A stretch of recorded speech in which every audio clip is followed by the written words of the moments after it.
Hello mga kapatid, hallelujah. May babasahin lang akong napakagandang verse mga kapatid. Ito po sinulat ni Apostol Pablo doon sa pangalawang Korinto po, no? Pangalawang Korinto 6:2. Sabi niya, "For he says, in the time of my fever, I heard you, and in the day of salvation, I help you. I tell you, now is the time of God's favor. Now is the day of salvation."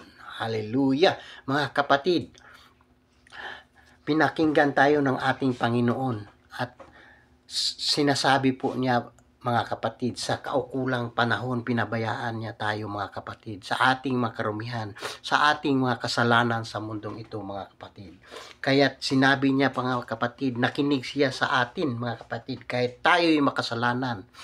At kung manumbalik lang tayo sa kanya mga kapatid, ay ililigtas niya tayo, tulungan niya tayo mga kapatid. At sabi niya, ngayon na, this is the time, now this is the time of salvation mga kapatid. Ngayon na ang oras mga kapatid, habang buhay pa po tayo mga kapatid, humingi po tayo ng tawad sa Panginoon at tanggapin natin siya bilang Lord and Savior sa ating buhay. Dahil maikli lang ang buhay mga kapatid, in the twinkle of an eye, maaring mawala tayo sa mundong ito. At maging huli na po ang lahat ng tayo ay hindi magsisi ngayon mga kapatid. Kaya ngayon ang tamang panahon, sabi ng Panginoon. Ngayon ang nararapat.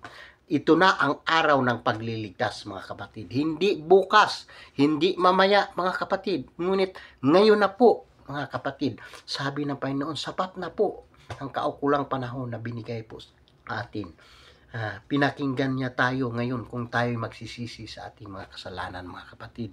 Habang nabubuhay pa tayo mga kapatid, tanggapin po natin ang ating Panginoon bilang Lord and Savior sa ating buhay mga kapatid. Hallelujah. Yan po ang nararapat mga kapatid. Kasi po, hindi natin alam ang ating buhay mga kapatid. Maaring ngayon o mamaya o bukas ay wala na po tayo.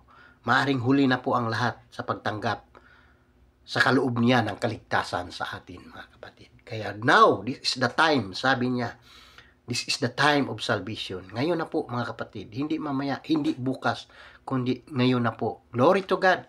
Hallelujah. Amen.